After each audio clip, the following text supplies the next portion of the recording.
Well, we're here at Nozstock with Beans on Toast, who hopefully you're going to lift the crowd. We've had some very inclement weather today. I just wanted, just starting off, whether you had any advice for festival goers, to keep their spirits up when it is chucking it down outside. Celebrate or ignore is the way with the weather, basically, and perhaps life. I think Tom Robbins said that: celebrate or ignore. So, it's definitely not the first time it rained at a festival. It's part of it, isn't it?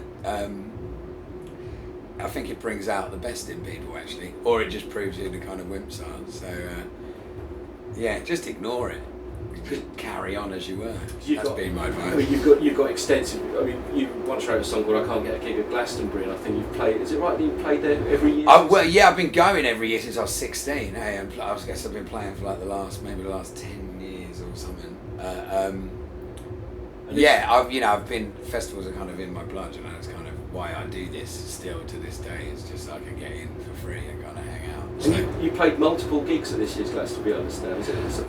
This year I did a few, I've done more in the past. There's there's this sort of like eggs in one basket kind of vibe that you have to do a little bit, where it's like, if you the person that gives you the show, if you then give it a load of other ones, it kind of, I don't know, there's a kind of politics to it almost, but I think one year I did like 8 or 9 gigs.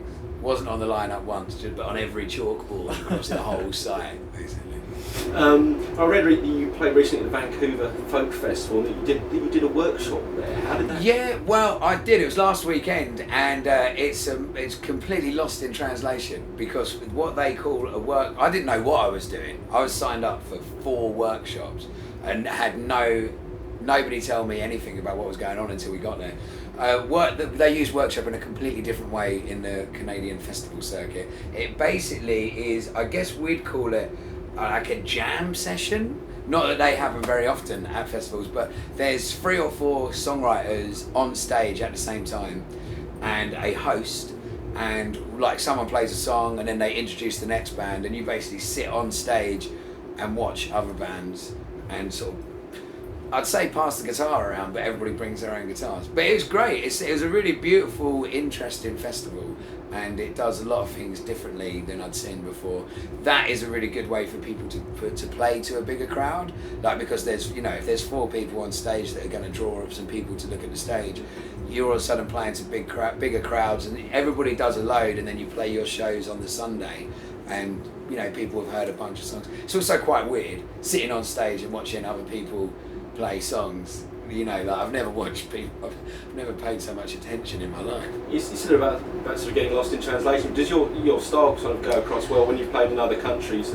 It's all right. Europe, I guess I've never really done much out there, and I always think if you don't really kind of get the kind of English humour, or get lost. But certainly in the States, it works. I've started writing more songs about America because the more time I spend there, and. As soon as you get out of New York and kind of LA, it's actually quite exotic to be English if you're in, like, I don't know, somewhere in Alabama or whatever, and you can like almost ham it up and just sort of do, do the more English stuff, and they go that way. I suppose sort of coming on from that, I mean, what are the differences you find from playing like your own headline gigs and playing at a festival where you've got people who might not have heard of you? I don't really see it. A gig's a gig. I've done so many different ones in so many different places that the trick is to treat them all exactly the same. I don't really put much planning into any of that either. So, you should say something. You just have it. Yeah, I'll chime in. I'm coming. Have you been recording recently, or have you been playing? Definitely something planned. Sticking to the usual plan, I do an album a year, and at the end of August, we're going to record in the States through a band called Truck Stop Honeymoon, who are like a husband and wife hillbilly duo that we met at Llama Tree this time last year, and we've been over to Kansas with them. And the plan, they've got like a big house in Kansas, and they've got 4 kids, and they live in this wild and crazy, so they're like a husband and wife duo. It's like, It's crazy, trust me. But we're going out there to record an album with them, and then they're coming back in December for the tour to play as a kind of bit of a backing band and for open us on the tour. So yeah, the album will be recorded in a couple of weeks' time and be out in December. So have you been on your travels a lot? I mean, are there any other artists you're into at the moment? Is there anyone at Nozstock that you'd recommend to people? Nozstock, it'd be Skinny Lister, who we've been doing a lot of stuff with, and I'm touring with them in the States in September. Molotov Jukebox, who are old buddies.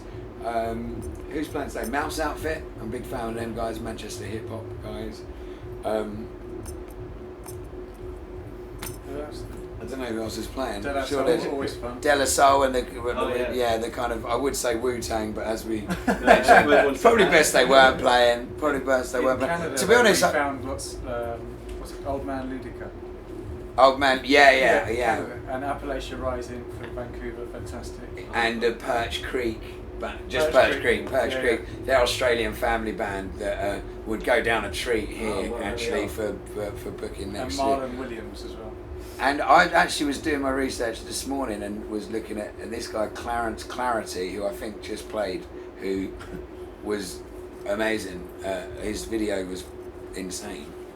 I've never. It's my first time at Nozstock. I've always enjoyed the lineups. How do you find it, general sort of? We've been here all of like 35 minutes. Oh yeah. But it kind of feels like an old school rave. Yeah. Which can only be a good thing.